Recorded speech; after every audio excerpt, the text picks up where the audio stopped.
Астана Экспо 2017 халықаралық мамандандырылған көрмесі. Қазақ жерінде өтетін осы бір әлемдік шараның басталуына 9 күн қалды.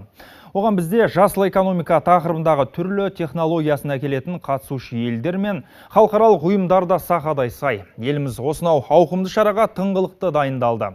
Елордаға шамамен алғаш рет бір маусымда 2,5 миллион туристің табаны тиеді деп күтілуде. Бүгін мемлекет басшысы Нұрсұлтан Назарбаев Экспо нысандарының дайындығын, онда қойылған жабдықтардың мүмкіндіктерін көріп шықты. Ұйымдастыру ісіне көңілі толатындығын айтты. Сондай-ақ көрме қарсаңында елордада бой көтерген ғимараттардың әсемдігіне тоқталып, оның болашақта ұрпақ игілігіне пайдалануға қалатындығын атап өтті. Астананы жаңа келбетке енгізген халықаралық шараны өткізу идеясы қалай басталды? Әріптесім Мұхтар Абырайым тарқатсын. Бұл 2012 жылдың қарашасында болған тарихи сәт. Халықаралық көрме бюросының бас ассамблеясында құпия дауыс беру кезінде Астана Экспо көрмесін өткізу құқығына ие болды. Бұл бәйгеде елорда Бельгияның Леш қаласын басып озған болатын. Біріншіден, біздің елімізді тағы да дүние жүзі білетіндігін көрсетті, қандай ел екенімізді. Екіншіден, біздің елордамыз Астана қаласы мұндай ауқымды, үлкен, көлемді жиылыстарды өткізетін мүмкіншілігі бар екенін көрсетті. Бұл оңай мәселе емес. Біз көп тер төктік осы үшін, көп жұмыс істедік. 20 жылдағы істеген шаруамыз Қазақстанның өсіп өркендеуі, дүние жүзіменен терезесі тең болуының тағы бір дәлелі, қуанышты жағдай деп айтуға болады. Экспоны ұтуын ұтып алдық. Ендігісі оны абыроймен өткізу. Біздің ел осы бағытта үлкен жұмыс атқарды. Тарихи жеңістен соң Астана көрмені ұйымдастыруға білек сыбана кірісті.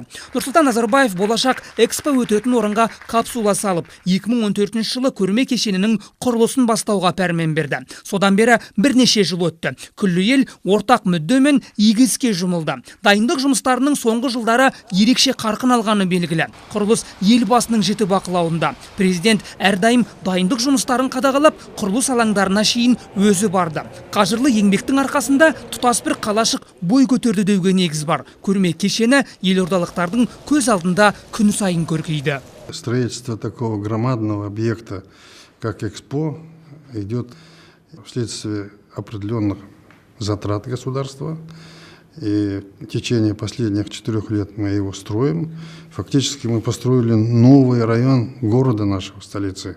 Красивый район, современный. Вы видите, там сфера такая есть. Это самая большая в мире будет сферическое здание диаметром 80 метров, общей высотой 100 метров. Эта сфера имеет 8 этажей. Каждый этаж будет показывать один из видов альтернативной энергии. Допустим, первый этаж – это гидроэнергетика, второй этаж – это энергия солнца, третий этаж – это энергия ветра, четвертый этаж – это биоэнергетика, химическая энергетика, кинетическая энергетика. Представляете, все это остается как опытный образец для показа всех.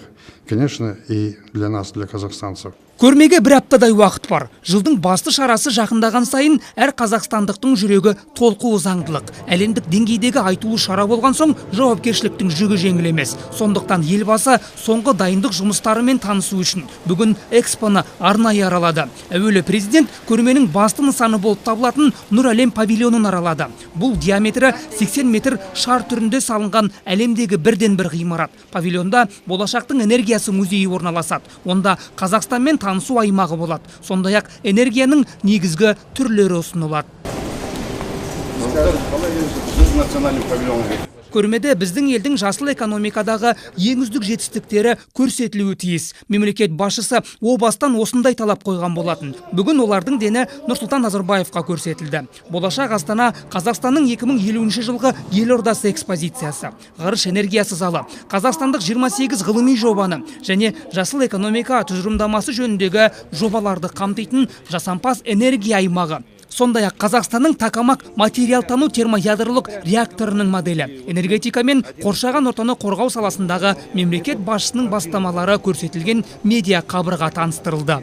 Это модель Такамака. Астананың болашақтың энергиясы тақырыбын таңдауы бекер емес. Бұл қадам бірінші кезекте Қазақстанда баламалы энергия көздерін дамытуға серпін бермек. Су, жел, күннің көзі өз алдына. Ядролық, тіпті плазмалық энергетика саласындағы тың жобалар жүзеге аса бастайды. Вот для электрической энергии преобразуется плазма. Потом плазма, допустим, вот мы сейчас его в рабочем порядке, где-то 0,15-0,20 секунд, да, в плазменном состоянии. Речь идет о том, что мы 3-5 секунд сделали, удержали в плазменном состоянии, туда засунули какой-то материал и проверили, как материал реагирует на плазменную энергию. Когда мы, благодаря Токамаку, станем составной частью организации ИТЕР, и Франция, Канада, США, Россия, которые работают над термоядерной. Көрмеге 100-ден астам ел мен халықаралық ұйым қатысады. Олардың барлығы өз павильондарына жайғасты. Көрмеге келушілер әлемдік жетістіктермен танысатын болады. Соңғы технологиялар жасыл энергетикадағы үздік жобалар ұсынылмақ. Ол үшін қазақ елі барлық мемлекеттерге бірдей жағдай жасады.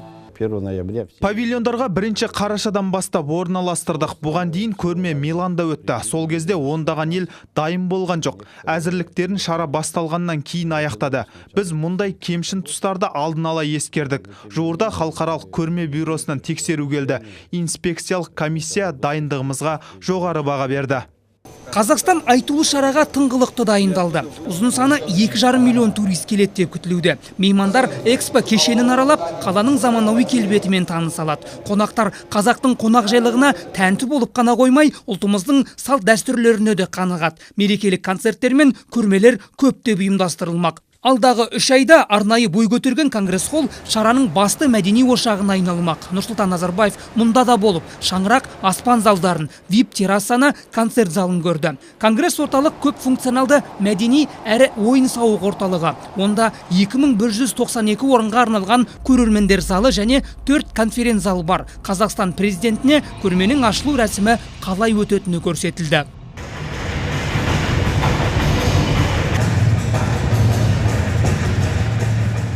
Осылайша Астана жаңа келбетке енді. Көрме кешенін айтпағанда, шаһарда көптеген нысандар бой көтеріп, қала көркейе түсті. Су жаңа теміржол вокзалы мен әуежайда жаңа терминал ашылды. Қонақ үйлер салынып, мейрамханалар пайда болды. Елбасы әр айтқан сөзінде бұл өскелең ұрпақтың қамы үшін дейді. Оның сыртында жаңа инфрақұрылым жүргізіліп, ғылыми инновациялық жетістіктерге жол ашылды. Ол экспо аяқталған соңда елге қызмет ете бермек. Демек, Астананың мерейі мен абыройы асқақтай түседі деген сөз. Мұхтар Ыбырайым, қорытынды жаңалықтар, Президент телерадио кешенінің көмегімен.